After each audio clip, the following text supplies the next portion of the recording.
Con Francisco Dadic, toxicólogo. ¿Cómo es, Francisco? Gracias por atendernos. Hola, ¿qué tal? Buenas tardes, por favor, es usted. No salimos del asombro con este tema realmente, ¿no? Cuando vos te enteraste de la noticia esta de este nuevo enfermero que había aparecido muerto y la cantidad de ampollas y de drogas tan distintas, tan diversas, ¿qué es lo primero que pensás? ¿Que este chico podía consumir esto así de manera frecuente? ¿Qué produce en el cuerpo esta combinación de drogas? A ver, es frecuente ver consumo de fentanilo, sobre todo sustracción de ampollas, ¿no? Y personal de salud. Ver enfermeros que se mueren o personal de salud que tiene una afección grave por este tipo de drogas no es novedoso. Quizás en el contexto de justo todo lo que pasó antes con el tema de la Propofes. Pero vos decís que es común, toda la luz. o sea, es común que la gente que tiene acceso a restos de, vamos a suponer que no se roban la ampolla entera, que tiene acceso a restos de estas ampollas, ¿lo consumen? ¿Esto es tan común? No. Son hechos aislados, Okay. Son personas aisladas, ¿no? De todos los médicos, pero sí vemos cada tanto casos como el del enfermero, que probablemente no trascienden al mundo mediático, no se hacen conocidos, pero sí los hemos visto, ¿no? Y estas drogas sí tienen acceso, en realidad son drogas que se encuentran juntas, o sea, midazolam, propofol y fentanilo lo puedes encontrar en cualquier lugar de hospital, porque habitualmente se combinan para hacer una sedación, para lograr un efecto anestésico, para mantener a un paciente conectado a un respirador, ¿no? O sea, claro, es frecuente que haya acceso a este tipo de medicamentos. Los otros medicamentos que encontraron, ¿me los mencionás de vuelta? El que dijiste vos recién. El midazolam. Midazol S. Midazolam. Eso, por ejemplo, digamos, ¿es raro que alguien tenga acceso a ese medicamento o es algo que se consigue también? ¿Qué produce? No, se consigue. Es de la familia del clonazepam, el lorazepam y demás, una benzodiazepina, pero se usa en forma endovenosa para lograr una sedación rápida y, como bien que lo mencionaron, borra la memoria anterior, o sea, uno no recuerda lo que pasó con tiempo atrás. De hecho, en algunos casos la hemos encontrado en situaciones de abuso al midazolam como si fuera una burundanga, ¿no? Por esto mismo. Y sí, se puede, lo mismo, se pueden hacer estas sustracciones, sobre todo en hospitales o en lugares donde se trabaje con esto. Ahora, desgraciadamente este chico encontró la muerte aplicándose todo esto, ¿no? Pero digo, si una persona se aplicara todo esto o lo consumiera de manera frecuente, ¿cuáles serían sus síntomas? ¿Y al otro día podría ir a trabajar normalmente? A ver, las tres sustancias de por sí son peligrosas solas. Las tres provocan depresión respiratoria. Uno se puede morir solo por midazolam, propofol o fentanilo. Si se mezcla acá encima tenemos un efecto potenciado, ¿no? Pero si en bajas concentraciones uno puede utilizarlas, se podría una persona utilizarlas y después ir a trabajar en ese sentido. Como no decís, se nota. Puede pasar. No es que llega la persona, porque digo que es una adicción silenciosa, porque bueno, en general cuando uno ve a un adicto, bueno, se empieza a notar, ¿no es cierto?, en el comportamiento, en la conducta. Pero a ellos no se les nota porque, digamos, el anestesista iba al otro día a trabajar y pensaba operar. O sea, la noche que encontró la muerte, al otro día pensaba ir a trabajar. Claro, estos casos son tardíos, detectamos ya cuando se mueren. Hay algunos indicios, ¿no?, que uno puede ir encontrando en alguien con un consumo problemático y quizás el aislamiento, los cambios en su manera de reaccionar, de ser, ¿no? Que nos pueden ir sospechando de que tenga algún tipo de problema, de adicción y demás, ¿no? Pero bueno, son sustancias que habitualmente cuando encontramos el problema ya tenemos una persona probablemente con un consumo, claro, severo. Quizás también pueden verse los sitios, como son sustancias que se usan en forma endovenosa, en los brazos, donde están las venas, donde se coloca los sueros, suelen verse marcas también en la persona que utiliza este tipo de sustancias, ¿no?, que son endovenosas. Eso también nos hace pensar que si a los médicos los miraran, simplemente se darían cuenta, ¿no es cierto? O sea, ya no pasa por hacerles el test, a ver si... Totalmente. Sí, Martín. Francisco, quiero plantearte la escena donde se encontró a esta persona muerta, al enfermero, hace algunos días nada más. A ver, ¿qué opinarías vos si fueses perito de esta causa? Se lo encuentra sentado, con el brazo extendido, un pinchazo en el reverso del codo, sangre en la boca, la inyección y las ampollas utilizadas. ¿Qué te da a pensar a vos esta escena? ¿Pudo haber alguna otra persona? ¿Lo pudo haber hecho él solo? Se dice que consumió o que se inyectó 4 ampollas de estas drogas. ¿Alcanza? ¿Lo puede hacer? ¿No lo puede hacer? Claro. A ver, la mayoría de las personas que utilizan este tipo de sustancias saben administrarlas, saben cómo inyectarse y más, como pasaba en su momento con la heroína, ahora con el fentanilo saben colocárselas más aún si son personal de salud, ¿no? Porque tiene acceso y conoce cómo colocar una vía y demás. ¿Lo pudo haber hecho solo? Sí.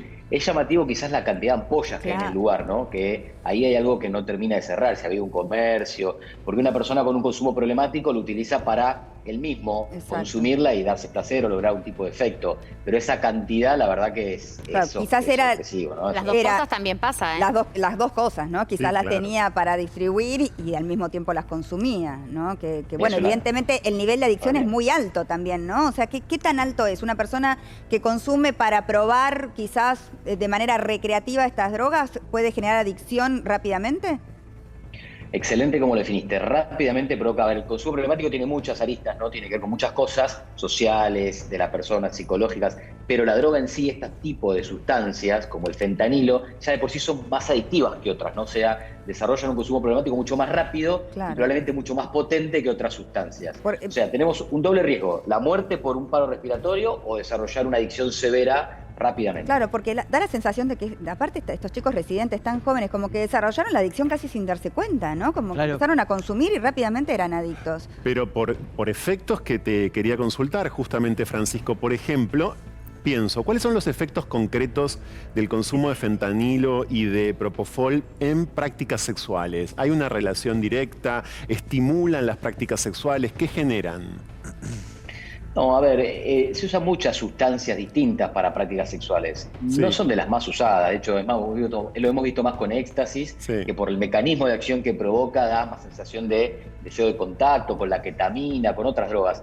Acá lo que pasa es que hay un efecto más sedativo, obviamente hay liberación de neurotransmisores en el cerebro que provocan placer, y hay una cosa también más disociativa que puede estar vinculada a la práctica sexual. Yo creo que acá se complementa la práctica sexual, pero no son sustancias que se usen particularmente para esto, al menos no que nosotros vengamos escuchando desde hace tiempo, ¿no?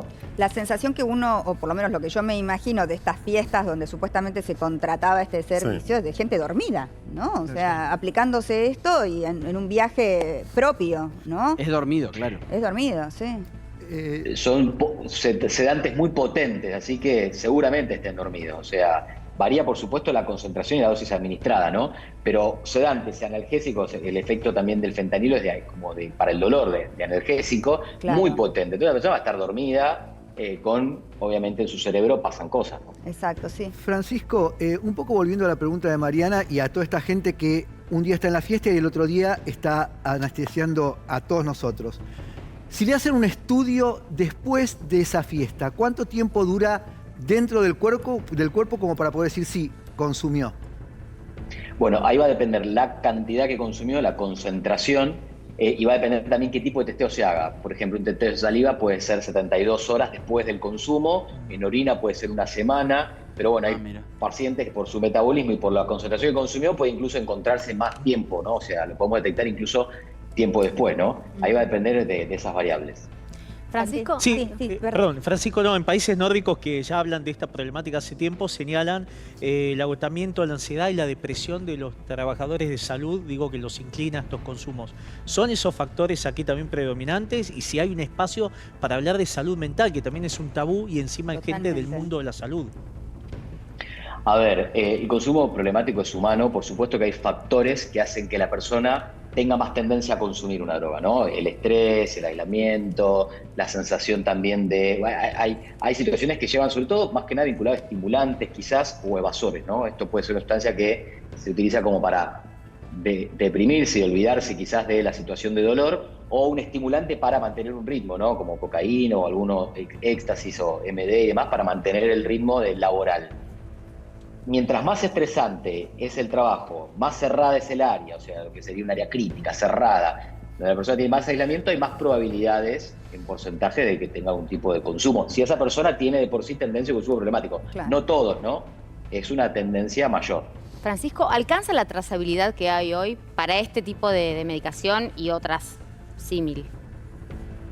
Bueno, obviamente algunos desvíos hay, porque estamos viendo estos casos.